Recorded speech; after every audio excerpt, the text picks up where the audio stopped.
তো আমরা একটু আগেই ওপেন করলাম, এখনই তোমাদের প্রতিটা গ্রুপে লিংক দিবে। আজকে 48 বিসিএস প্রিলিমিনারি ক্লাসে আমরা আন্তর্জাতিক বিষয়াবলীর উপরে আলোচনা করব যে কিভাবে পুরো বিষয়টি পড়তে হবে। এই প্রসঙ্গে একটু বলে রাখি, সেটা হলো আগামী 6 তারিখ পর্যন্ত তোমাদের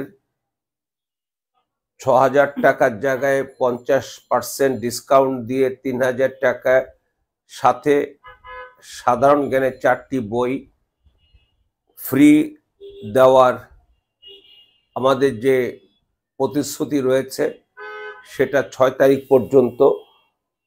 আশা করি তোমরা 6 তারিখের ভিতরে যে যে গ্রুপেই বিসিএস 47, 48, ব্যাংক জব, প্রাইমারি ও নিবন্ধন যে যে গ্রুপে করতে চাও ভর্তি হয়ে যাবে। তারপরে আমরা আজকে রুটিন দিয়ে দিয়েছি তোমাদের 47, 48 এবং প্রাইমারি। আগামীকাল সকালে ব্যাংক জবের মানে রুটিনটা দিব। তো আশা করি যে এই রুটিন হয়তো আমাদের আগামী মাসে আরো আগে দিয়ে দিতে পারবো, মাসের শেষেই দিয়ে দিব। এবার হয়তো একটু বিলম্ব হয়েছে, আমরা সরি। তো যাই হোক, আমরা কিভাবে পড়ালেখা করব তোমাদেরকে আজকে যারা অংশগ্রহণ করবে তাদের সবাইকে অনুরোধ করব তোমরা একটু শেয়ার করে দেবে।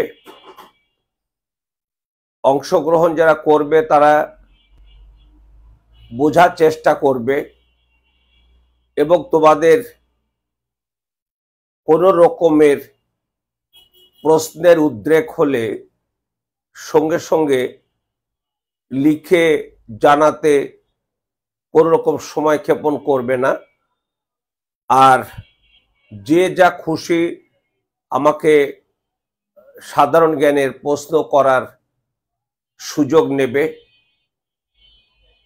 আমি চেষ্টা করব। আরেকটি তথ্য তোমাদেরকে বলে রাখি, আমি তোমাদেরকে বলেছিলাম যে 48 বিসিএস এ তোমাদের ভিতর থেকে আমি 25 জন করে এক একটা গ্রুপ করব। সেই 25 জনের গ্রুপে আমি সপ্তাহে একদিন আমার সময় মতো, তোমাদেরও সময়টা বিবেচনা করা হবে, আমরা গ্রুপ ডিসকাশন করব। আমি আগামী আশা করছি কালকের ভিতরে কনফার্ম করব যে 2 বা 3টে গুরুত্বপূর্ণ ইস্যু আমাদের হাতে এসেছে। একটা হলো আমাদের বাংলাদেশ রাখাইনের সাথে সংযোগ স্থাপনের জন্য জাতিসংঘের অনুরোধে করিডোর বলা হচ্ছে, হিউম্যান করিডোর। এটা নিয়ে তোমরা বোধহয় খেয়াল করছো যে বাংলাদেশে ব্যাপক আলোচনা হচ্ছে। যদিও আমি পেপারে এই নিয়ে কোনো লেখা পাই না, তবে নানাভাবে পাই, নানা সোর্স থেকে পাই। তো সেগুলো আমি সংগ্রহ করছি, অনেক সংগ্রহ হয়েছে, কম করে হলো অ্যাবাভ 100 পেজ আমার সংগ্রহ হয়েছে। এগুলোর থেকে আমি তোমাদের চেষ্টা করব পুরো বিষয়টাকে সহজে বুঝিয়ে দিতে।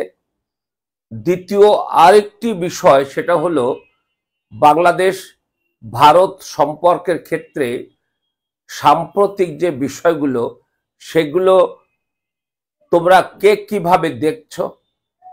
দেখার আগে তুমি যে মন্তব্যটা করবে বা তুমি যে চিন্তাটা করবে সেটা যেন যুক্তি নির্ভর এবং তথ্য নির্ভর হয়। আমাদের রাজনীতিতে আমাদের তথ্য লাগে না আমাদের রাজনীতি করতে। আমরা যা খুশি তাই বলে রাজনীতি করতে পারি। তো কাজে আমাদের বিবেচনা করতে হবে বিষয়টা যেহেতু পলিটিক্যাল, কাজে আমি যা কথা বলবো সেটা পিছনে তথ্য থাকতে হবে। তথ্য থাকলে সেটাকে আমি যুক্তি দিয়ে প্রতিষ্ঠা করতে পারবো। আর তথ্য না থাকলে আমি কথা বলতে পারবো না। যদি সেক্ষেত্রে কথা বলি, সেই কথা প্রকৃত অর্থে কোনো মূল্য থাকবে না। তোমরা সেরকম কথা বলবে না, চেষ্টা করবে। আর সেটা হলো যে আমি কালকেই তোমাদের হাতে জানাবো যে আমি 2-3 দিনের ভিতরেই এই ক্লাস দেব। আর একটি গুরুত্বপূর্ণ ঘটনা যেটা আমাদের সামনে এসে দাঁড়িয়েছে, পাকিস্তানের সাথে ভারতের সম্পর্ক। গত 22 এপ্রিল তোমার কি বলে কাশ্মীরে জঙ্গি হামলায় 26 জন পর্যটকের নিহত হওয়া, এর মধ্য দিয়ে ভারতের সাথে পাকিস্তানের সম্পর্কের মাত্রাটা এমন একটা জায়গায় গিয়েছে যেটা তোমরা এর আগে কখনো শোনোনি। হয়তো তোমরা ফারাক্কা বাঁধের কথা শুনেছ, তোমরা তিস্তা নদীর উজানে গজলডাঙ্গায় ভারত কর্তৃক বাঁধ দেওয়ার কথা শুনেছ, আমাদের এই অংশে তিস্তা বাঁধের কথা শুনেছ, তিস্তা প্রকল্প নিয়ে চীনের সাথে ব্যাপক কথাবার্তা অনেক দিন আগে থেকেই হচ্ছে, এই নিয়ে শুনেছ। বাট তোমরা কিন্তু কখনো শোনোনি যে পাকিস্তানের সাথে বাংলাদেশের চেয়ে পানি সমস্যা আরো আরো আরো অনেক অনেক অনেক বেশি ছিল। সেই বেশিটা কিভাবে নিরসন হয়েছিল 1960 সালের নভেম্বর মাসে ভারত এবং পাকিস্তানের মধ্যে ইন্দাস বেসিন ডিসপুট সেটেলমেন্ট, ইংরেজি বা এটা বলে রেখো, ইন্দাস মানে সিন্ধু, বেসিন মানে নদ, সিন্ধু নদ চুক্তি। এই সিন্ধু নদ চুক্তি থেকে ভারত নিজেকে প্রত্যাহার করেছে। এর ফলে পাকিস্তানের কি পরিমাণ মানুষ সমস্যায় পড়ে গেছে বাই দিস টাইম। পাকিস্তান তার আকাশ সীমা ভারতের জন্য নিষেধ করেছে, ভারত তার আকাশ সীমা পাকিস্তানের জন্য নিষেধ করেছে, সীমান্তে অতিমাত্রায় কড়াকড়ি চলছে। এরকম একটি অবস্থায় আমরা বাংলাদেশ ভাবছি হয়তোবা যুদ্ধ লেগে যেতে পারে।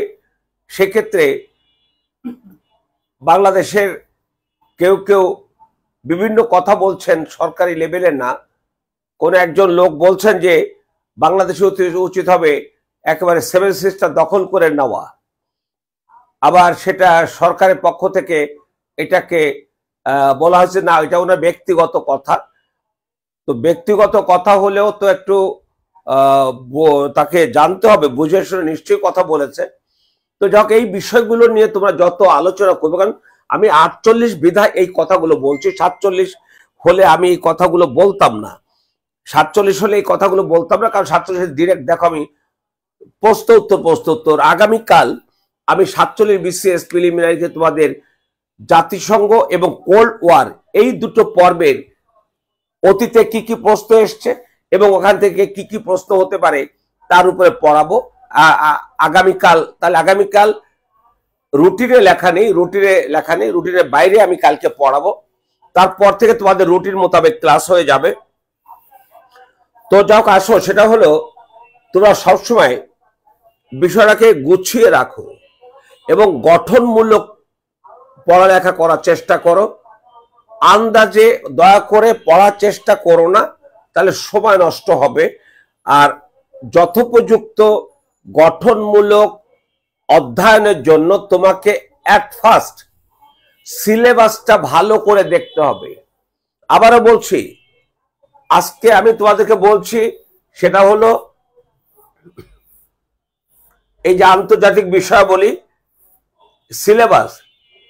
সিলেবাসে দেখো তো মোট কয়টা চ্যাপ্টার আছে। যদি তোমরা একটু লিখে দাও যে কয়টা চ্যাপ্টার আছে বলো তো, শুধু চ্যাপ্টারের কথা বলো, কয়টা চ্যাপ্টার?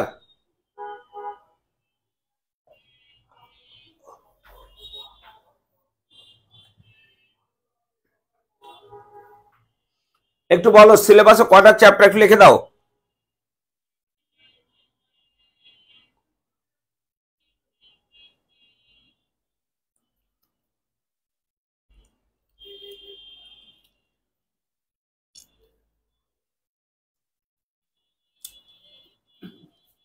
কেউ একজন তাড়াতাড়ি করো।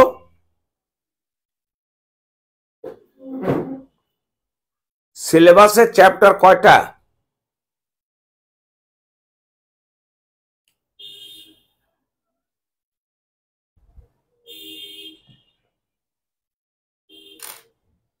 আচ্ছা, এবার দেখো তোমরা সিলেবাসে এই যে 1 নাম্বার,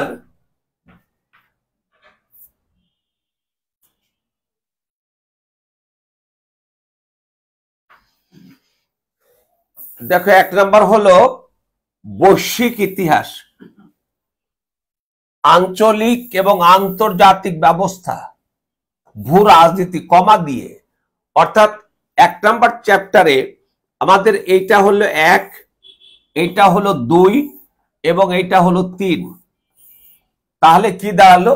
1 নম্বরে আমাদের আলোচ্য বিষয় দাঁড়াবে হলো 3টা।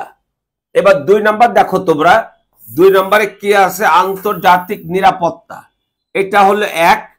আন্তরাষ্ট্রীয় ক্ষমতা সম্পর্ক, এটা হলো 2। তাহলে উপরে ছিল 3 আর 2 নম্বরে 2। এরপরে বিশ্বের সাম্প্রতিক ও চলমান ঘটনা প্রবাহ, এটি আমি পরে আলোচনা করছি। 4 নম্বরে দেখো আন্তর্জাতিক পরিবেশ ইস্যু, এটা হলো একটা। আন্তর্জাতিক পরিবেশ ইস্যু, এটা হলো একটা। এবং পরিবেশ সংক্রান্ত গড়ে ওঠা যে কূটনীতি, এটা হলো আর একটা, 2টা। তাহলে 1, 2, 3, 4, 5, 6, 7, 8। এবার আসো আন্তর্জাতিক সংগঠন, এই যে 5 নম্বরে আন্তর্জাতিক সংগঠন, এটা হলো 1। তারপর বৈশ্বিক অর্থনৈতিক প্রতিষ্ঠানাদি, এটা হলো 2। তাহলে যা দাঁড়ালো সেটা হলো আমাদের মোট ইস্যু দাঁড়াচ্ছে এখানে 1, 2, 3, 4, 5, 6, 7, 8, 9, 10। তাহলে মোট আমাদের 10। চ্যাপ্টার হলো 5টা, এই 5টার মধ্যে আমাদের বের হলো মোট 10টা। তাহলে এই 10টাকে আমরা কিভাবে দেখব, কিভাবে পড়ব, সেটা আমরা আসি। এবার চলে আসি আমরা 1 নাম্বার সিলেবাস। এই যে দেখো আমি একটা একটা করে ভাঙবো এবার। বৈশ্বিক ইতিহাস, আঞ্চলিক এবং আন্তর্জাতিক ব্যবস্থা, ভূ রাজনীতি। তাহলে এখানে কয়টা আছে একটু খেয়াল করে বলো তো সবাই তোমরা।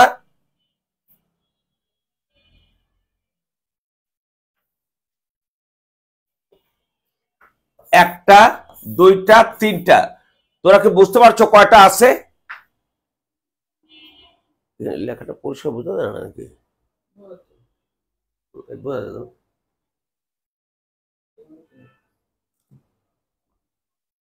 আচ্ছা, এখানে বলেছিলে সাদমানুল ইসলাম 5টা, এমডি ফিরোজ কবির বলেছ 5টা।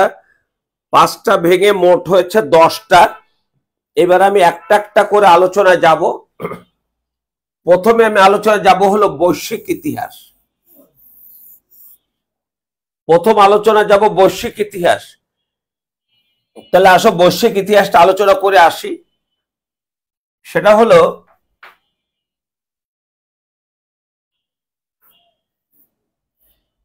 দেখো, খুব মনোযোগ দিয়ে দেখবে। তোমরা কি এটা ক্লিয়ার দেখতে পাচ্ছ? দেখো তো একটু পরিষ্কার দেখতে পাচ্ছ বৈশ্বিক ইতিহাস। এখানে আমি লিখেছি হলো ইতিহাস।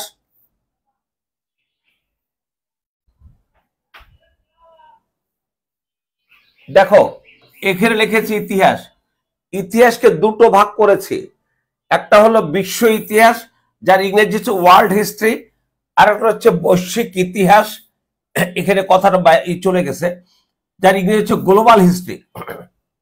এখন বিশ্ব ইতিহাস আর গ্লোবাল হিস্ট্রি, এই দুইয়ের মধ্যে পার্থক্যটা কি? এই দুইয়ের মধ্যে পার্থক্যটা যদি আমরা বুঝতে পারি, তাহলে বিশ্ব ইতিহাসেরও একটা সীমারেখা টানতে পারবো, বৈশ্বিক ইতিহাসেরও একটা সীমারেখা টানতে পারবো।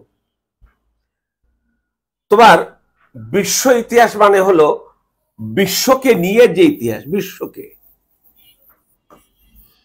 এখন আমরা বিশ্বকে কখন থেকে বলছি? আমরা যদি বলি যে প্রাচীন যুগে পৃথিবীর বিভিন্ন জায়গায় ছোট ছোট একটা সভ্যতা গড়ে উঠেছিল। এখন এই সভ্যতাগুলো যে গড়ে উঠেছিল সেটিকে আমাদের সারা বিশ্বে গড়ে উঠেছিল। প্রাচীন কালে আমরা জানি যে সিন্ধু সভ্যতা গড়ে উঠেছিল, আমরা জানি মায়া সভ্যতা গড়ে উঠেছিল, তারপরে ব্যাবিলনীয় সভ্যতা গড়ে উঠেছিল, মিশরীয় সভ্যতা, চৈনিক সভ্যতা, এরকম অনেকগুলো ছোট ছোট সভ্যতা গড়ে উঠেছিল। আচ্ছা, তোমরা কি বলবে যে এই সভ্যতাটা সারা বিশ্বে গড়ে উঠেছিল? এমন যেমন সারা বিশ্বে আমরা সবকিছু পাই, আমরা ঢাকায় যেগুলো পাই সেগুলো আমরা আমেরিকায় গিয়েও পাই, আমরা কানাডায় গিয়েও পাই, অস্ট্রেলিয়া গেলেও পাই। তা মানেটা কি? এখন সবকিছুই তো অ্যাভেলেবেল হয়ে গেছে। তখন তো আমরা জানতাম না। আমরা এসে 1922 সালে ব্রিটিশরা এবং ভারতীয় নৃবিজ্ঞান নৃতাত্ত্বিকরা এই মানে হরপ্পা এবং মহেঞ্জোদারোতে খনন কাজ চালিয়ে তারা আবিষ্কার করলো, যেখানে ধারণা করা হচ্ছে এখন থেকে প্রায় 5-6 হাজার বছর আগে এই জায়গায় এরকম ঘর বাড়ি, তারপরে পানি খাওয়ার ব্যবস্থা ইত্যাদি, খাদ্যশস্য রাখার ব্যবস্থা ছিল। এগুলো আমরা পাইছি 1922 সালে এসে। তারপরে এর আগে কিন্তু আমরা এই সভ্যতার কথা জানতাম না। অনুমান করে অনেক কথা বলা যায়, ওটা কিন্তু বিশ্ব ইতিহাসের অংশ। ওটাকে আমরা বৈশ্বিক ইতিহাস বলতে পারবো না। বৈশ্বিক ইতিহাস বলতে হলে আমাদের যেতে হবে সেই জায়গাটায়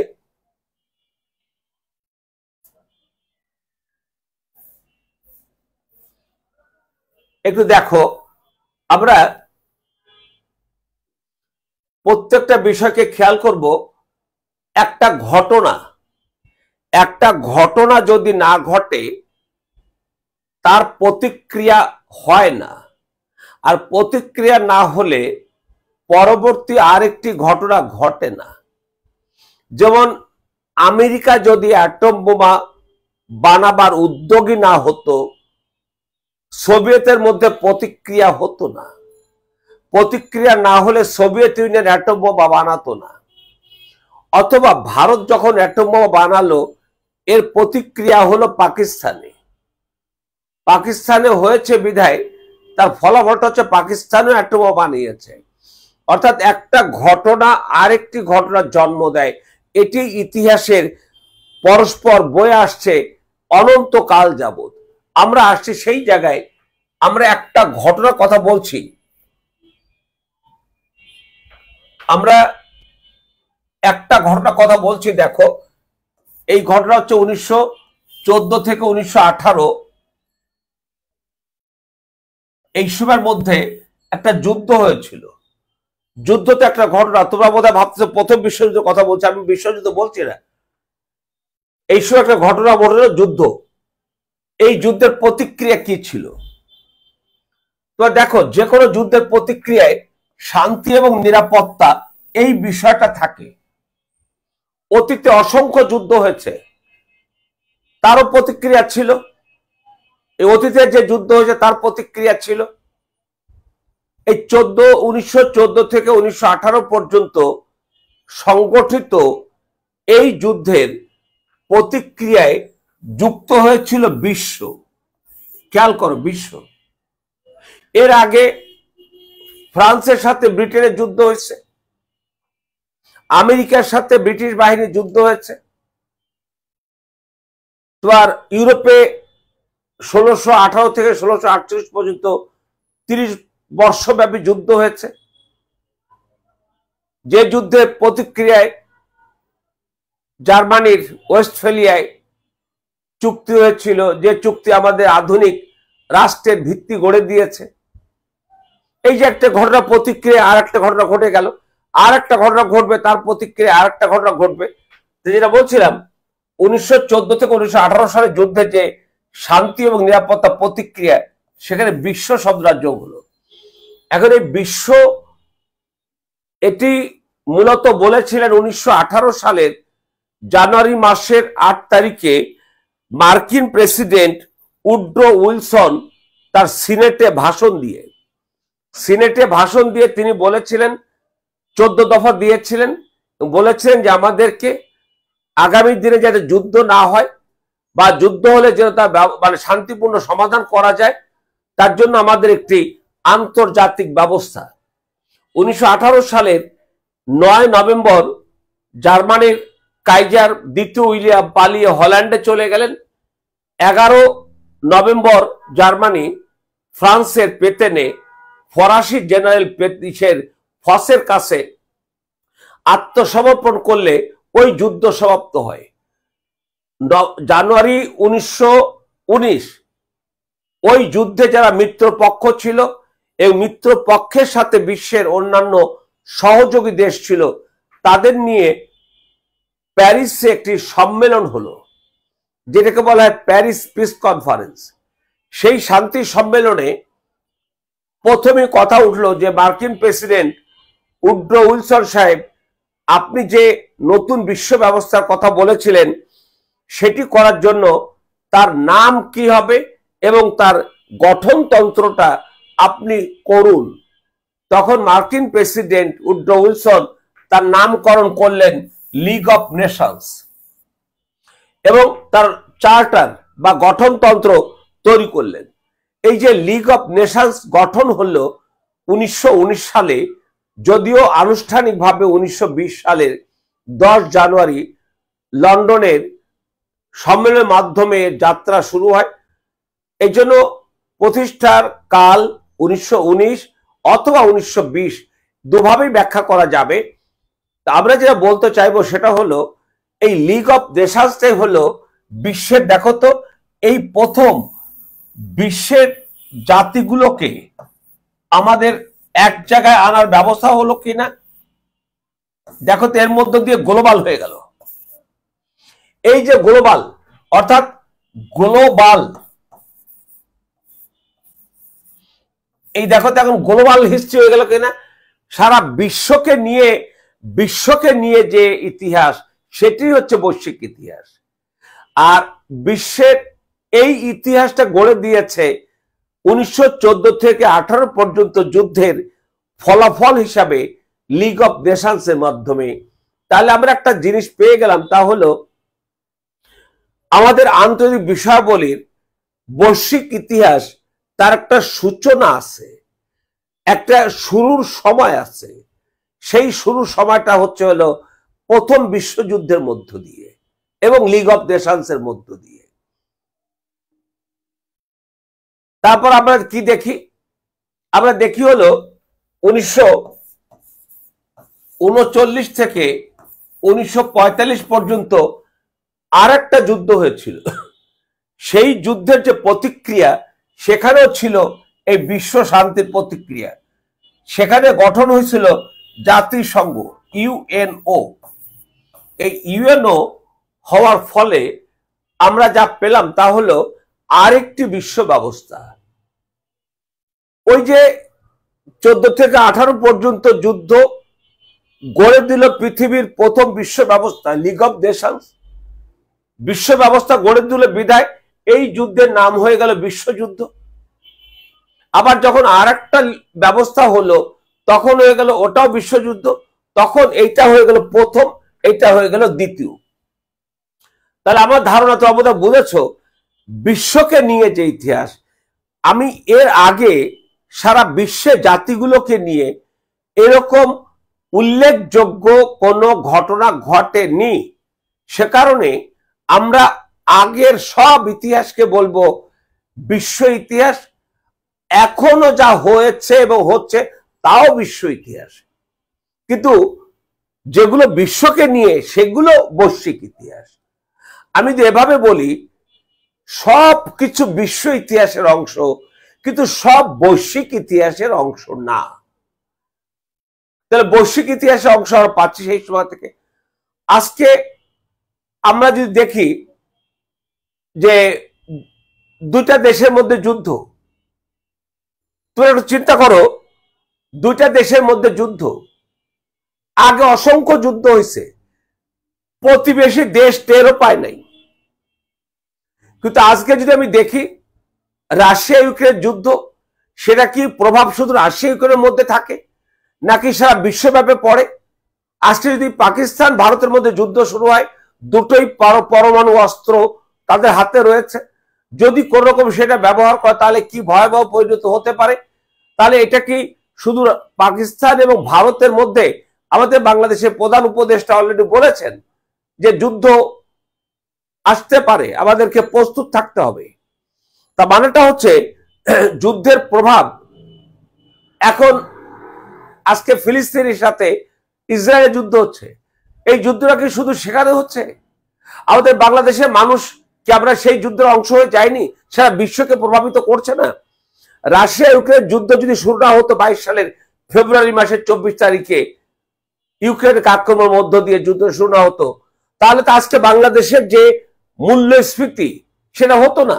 সারা বিশ্বে যখন জ্বালানির দাম বেড়ে গেল, তখন এই জ্বালানির দাম বেড়ে যাওয়ায় সাইকেলিক অর্ডারে প্রতিটা উৎপাদন পর্যায়ে মূল্য বেড়ে মানুষের আয় না বাড়ায় মূল্যস্ফীতি হয়েছিল। এই যে মূল্যস্ফীতি, তাহলে কি সেটা প্রভাবটা কি রাশিয়া ইউক্রেনে পড়েছে? আমেরিকা থেকে শুরু করে সারা বিশ্বে পড়েছে। অনেক দেশ ইতোমধ্যে সেটা ম্যানেজ করতে পেরেছে। আমরা বাংলাদেশ এখনো সেভাবে পেরে উঠিনি। হয়তো আগামী দিনে হয়তো বা আশা করা যায়, আমরা আশা করব যে আমাদের মূল্যস্ফীতি সহনীয় পর্যায়ে আসবে। আর মূল্যস্ফীতি সহনীয় পর্যায়ে আসার জন্য যেটা করতে হয়, সেটা সবচেয়ে বড় বাধা হলো আমাদের জিডিপি। আমাদের জিডিপির যেমন আমাদের বাজেট করি, এই বাজেটে আমাদের যত টাকা খরচ হয় তার চেয়ে অনেক বেশি বাজেটে টাকা ধার্য করা হয়। অর্থাৎ যত টাকা খরচ হয় তত টাকা আমার রেভিনিউ আসে না। আমাদের এই যে গত পরশুদিন তোমার দেশ রূপান্তর পত্রিকায় লিখেছে আমাদের ট্যাক্স জিডিপি বিশ্বে সর্বনিম্ন। আমরা 8.5-9 আমাদের টোটাল যে জিডিপি টাকা, সেই টাকার 8.5-9 এত পার্সেন্টের বেশি আমাদের ট্যাক্স আসে না। ট্যাক্স মানে হচ্ছে তোমার direct tax, indirect tax. Indirect tax যেমন VAT, direct tax income tax, তারপরে তোমার কাস্টমস ইত্যাদি, এইগুলো থেকে যে ট্যাক্সটা আসে, এইরকম যেমন ফ্রান্সে ট্যাক্স জিডিপি তাদের 54 বা 5-6% এরকম। এই জন্য তাদের জনগণ প্রচুর টাকা দেয় রাষ্ট্রকে। কানাডায় 18 বছর বয়স হলেই তাকে ইনকাম ট্যাক্সের ফাইল খুলতে হয়। আমাদের দেশে আমরা চেষ্টা করি কিভাবে ইনকাম ট্যাক্স না দেব, কিভাবে রাষ্ট্রকে ফাঁকি দেব, কিভাবে রাষ্ট্রযন্ত্রকে যারা ব্যবহার করেছেন, এখনো যা হচ্ছে তোমরা খেয়াল করে দেখবে কিভাবে দুর্নীতি হয়। দুর্নীতির মাত্রা বাড়তে বাড়তে বাড়তে বাড়তে বাড়তে আমরা কোন জায়গায় এসে দাঁড়িয়েছি। এই দুর্নীতির টাকাটা চলে যায় হলো কালো টাকায়। এই কালো টাকা যত বেশি হয় মূল্যস্ফীতি তত বাড়তে থাকে। কারণ বাজারে যখন 100 জন মানুষ আসে, 10 জনের কাছে যদি কালো টাকা থাকে, সেই টাকা খরচ করতে তার অসুবিধা নেই। সে চুরি করার টাকা, ডাকাতি করার টাকা, হাইজ্যাক করার টাকা, চাঁদাবাজি করার টাকা, বা সরকারি কর্মকর্তাদের মানে বিভিন্ন কাজ করে দেওয়ার জন্য তাদের যে টাকা নেয়, এই টাকা পকেটে যখন আসে, একটা কথা বলে বাংলায়, টাকার একটা কামড় আছে। টাকার কামড় মানে হচ্ছে তো পকেটে টাকা থাকলে টাকা বলে আবার খরচ কর। কিন্তু তোমার যদি অবৈধ টাকা না থাকে তখন তুমি এত খরচ করতে পারবে না। তো আমরা দেখলাম যে বাজারে 100 জনের ভিতরে 50 থেকে 60 জন হচ্ছে অনেক টাকা তাদের পকেটে। বাজার বুঝা ফেলায় যে প্রচুর মানুষের কাছে টাকা আছে, সব দাম বাড়ায় দিই। কিন্তু যে কজনের হাতে টাকাটা নাই, কম টাকা, তারা কিন্তু পড়ে গেল মহাবিপদে। এটা আমাদের দেশে যেভাবে, আমাদের মতো দেশগুলোতে যেরকমটা হয়, সেরকমটা উন্নত বিশ্বে ওরা একসময় আমাদেরকে শোষণ করেছে, কিন্তু তারা এখন যথেষ্ট বলবো যে সভ্য হয়েছে মনে হয়, এবং নিজেদেরটা ভালো বিবেচনা করে। তো যাক, তোমরা আশা করি বুঝতে পেরেছ যে বৈশ্বিক ইতিহাস। এবার দেখো বৈশ্বিক ইতিহাসে আরো কি আসবে। যেমন আরো সেই সব ঘটনাবলী, বৈশ্বিক ঘটনাবলী হবে যার প্রতিক্রিয়া দীর্ঘমেয়াদে বিশ্বে প্রভাব রাখে। আমি উল্লেখ করেছি, সেটা হলো তোমার 1917 সালের রুশ বিপ্লব। একটু খেয়াল করো, রুশ বিপ্লব যদি না হতো তাহলে বিশ্বে সমাজতন্ত্র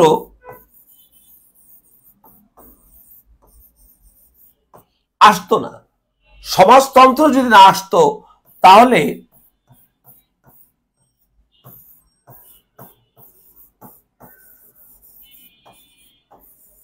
পুঁজিবাদের সাথে সমাজতন্ত্রের দ্বন্দ্ব দেখা দিত না। যদি দ্বন্দ্ব দেখা না দিত তাহলে দ্বিতীয় বিশ্বযুদ্ধের পর আমরা বলি কোল্ড ওয়ার, এটা হতো না। এটা না হলে এই কোল্ড ওয়ারের অবসান হতো না। অবসান যদি না হতো তাহলে গ্লোবালাইজেশন বা বিশ্বায়ন হতো না। আজকে যে আমরা মুক্তবাজার অর্থনীতির কথা বলি সেটা কিন্তু এভাবে এসছে। তাহলে দেখো তো, আজও যখন রাশিয়া ইউক্রেন যুদ্ধ হয় আমরা কিন্তু সেই সমাজতন্ত্রের কথা বলি। যখন দ্বিতীয় বিশ্বযুদ্ধ পর হয়েছে, আগামীকাল আমি প্রিলিমিনারিতে এগুলো পড়াবো, তাহলে তোমরা বুঝতে পেরেছো যে এমন একটা ঘটনা, যেমন ধরো আজকে জলবায়ু ইস্যু, এটি করে একটা দেশের ব্যাপার না বৈশ্বিক ব্যাপার। অর্থাৎ এই পৃথিবীতে এখন যা যা ঘটে তা কিন্তু সবাইকে এফেক্ট করে, সবাইকে প্রভাবিত করে। অর্থাৎ এখন কোনো ঘটনাই বৈশ্বিক ঘটনার বাইরে নয়, সব ঘটনাই বৈশ্বিক ঘটনার মধ্যে পড়ে যায়। অর্থাৎ ঘটনাটা যেরকমই হোক না কেন সারা বিশ্বকে প্রভাবিত করে।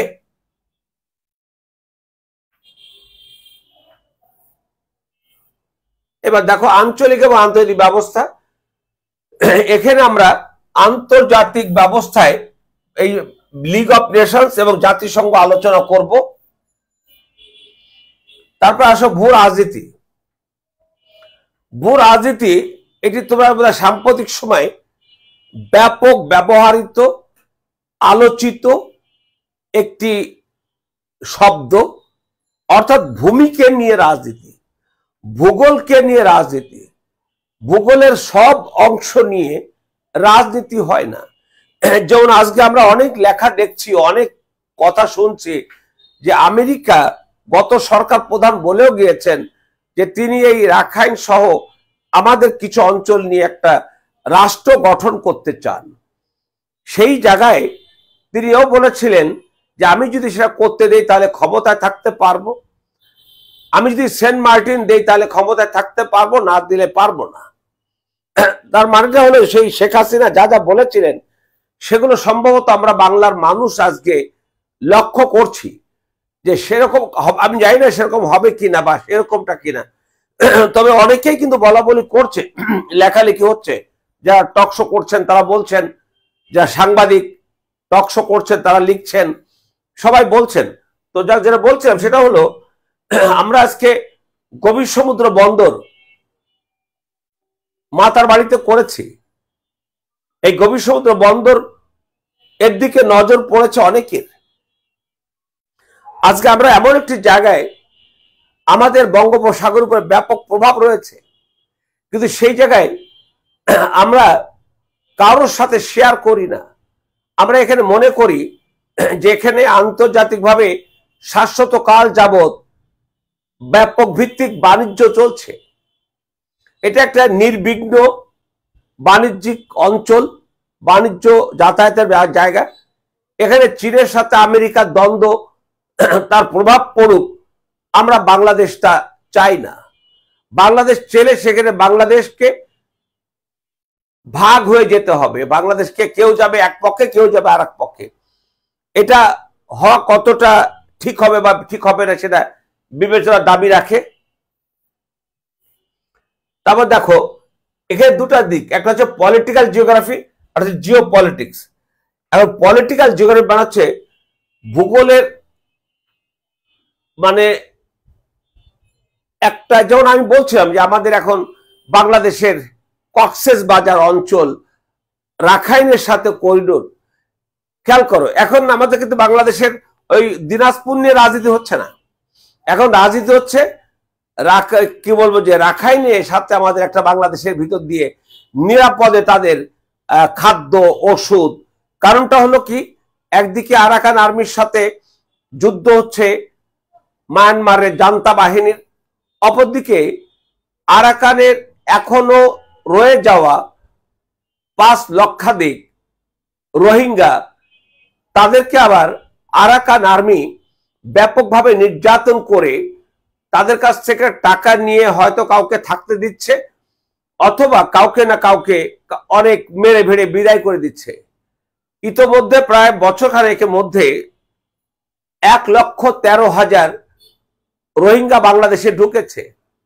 গত কিছুদিন আগে আমাদের প্রধান উপদেষ্টা মায়ানমারের জান্তা সরকারের সাথে আলোচনা করে বলেছে যে ওনাদেরকে 1,80,000 সৈন্য নেবে। এটা আমি জানি না, এখন আর শোনা যায় না, এখন তার উপদেষ্টার যারা প্রেস উইং রয়েছেন সেখানে তারা এগুলো কথা বলছেন না এখন আর, তখন খুব বলা হচ্ছিল। এটা আমাদের একটা ভালো সাকসেস হিসেবে বিবেচনা করা হচ্ছিল যে 1,80,000 তারা নিয়ে যাওয়ার কথা বলেছে বা তারা একটা লিস্ট চিন্তা করেছে। তো সেটা কতটুকু সম্ভব হবে কতটুকু হবে না সেটা হয়তো বিবেচ্য বিষয়। এখন যেটা দাঁড়ালো, এই জায়গাটা নিয়ে আমাদের পলিটিক্স হচ্ছে কিনা, এই জায়গাটা নিয়ে যদি পলিটিক্স না হতো তাহলে সেটা পলিটিক্যাল জিওগ্রাফি হতো না। তাহলে যে আমাদের বাংলাদেশের যে অঞ্চলটা নিয়ে আজকে করিডোরের ব্যাপার নিয়ে যে পলিটিক্সটা হচ্ছে, এটাই হলো ওই ভূখণ্ডটা রাজনীতিকরণ হয়ে গেছে। এই জন্য এটা হচ্ছে পলিটিক্যাল জিওগ্রাফি।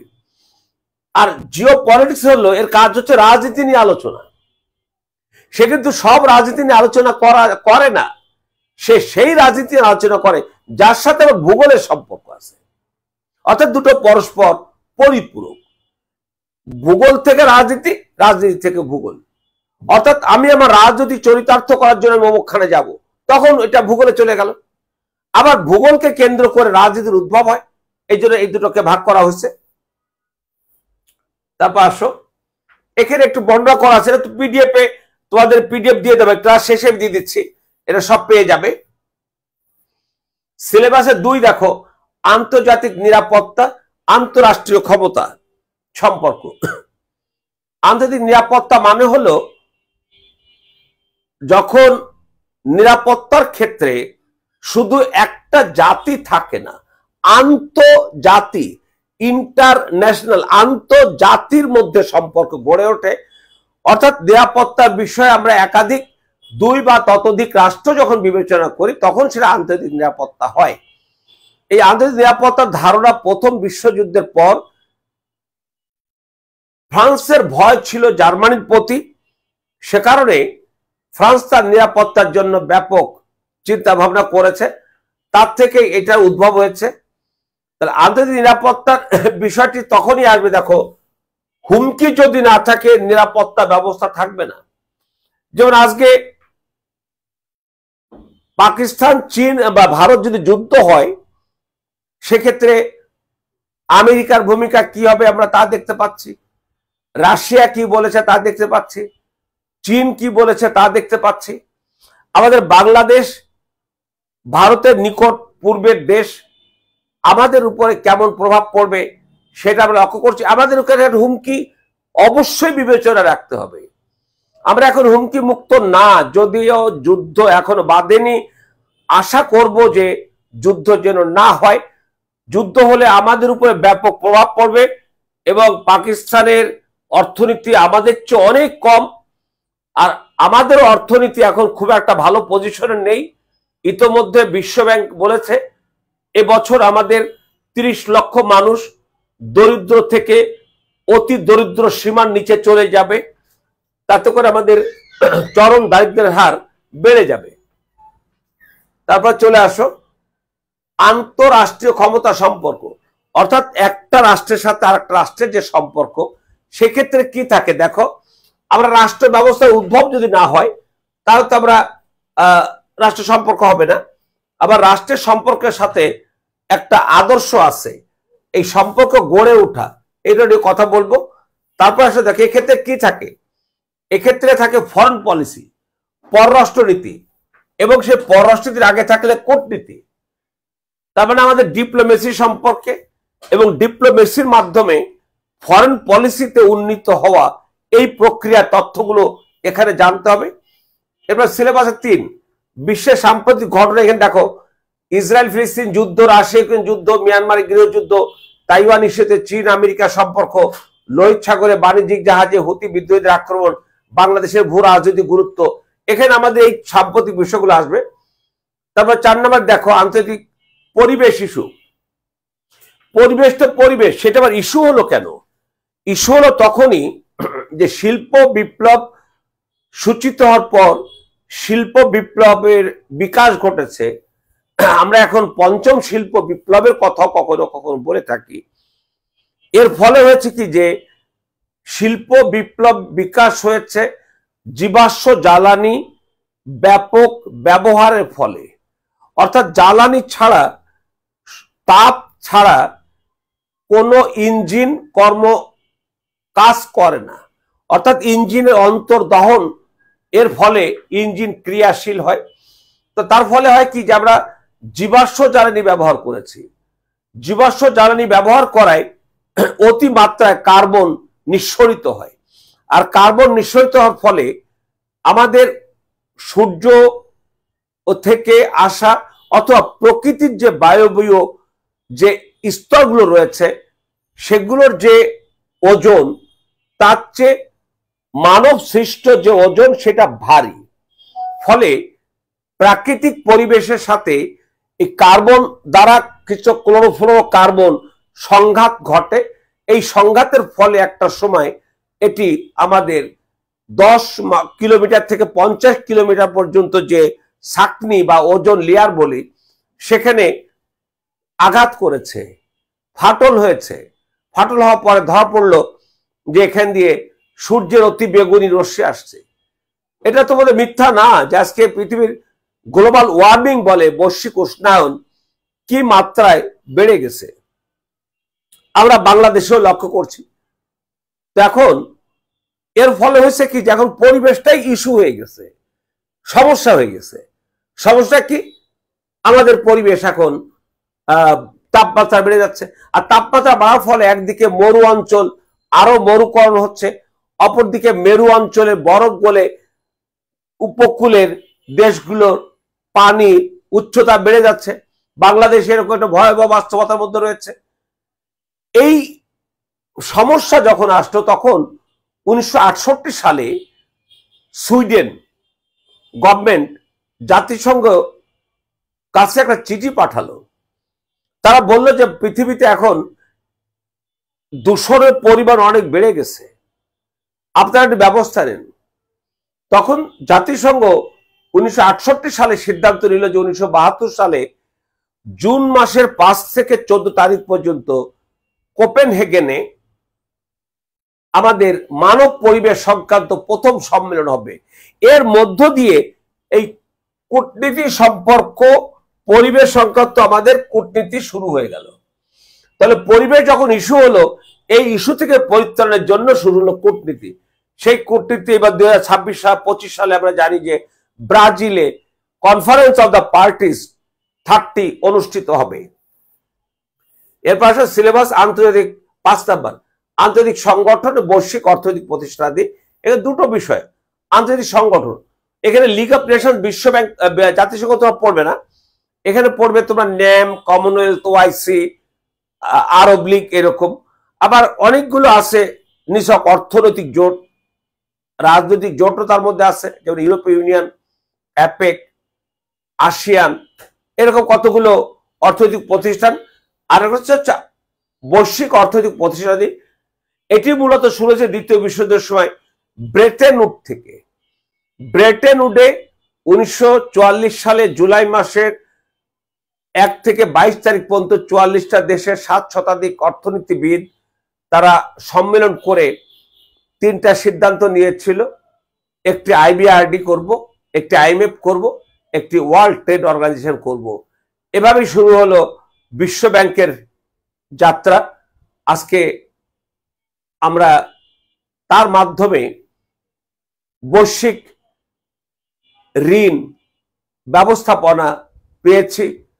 সে বৈশ্বিক ঋণের আজকের যে অবস্থা সেগুলো নিয়ে আমাদের আলোচনা হবে। তাহলে আশা করি যে তোমরা বুঝতে পেরেছ।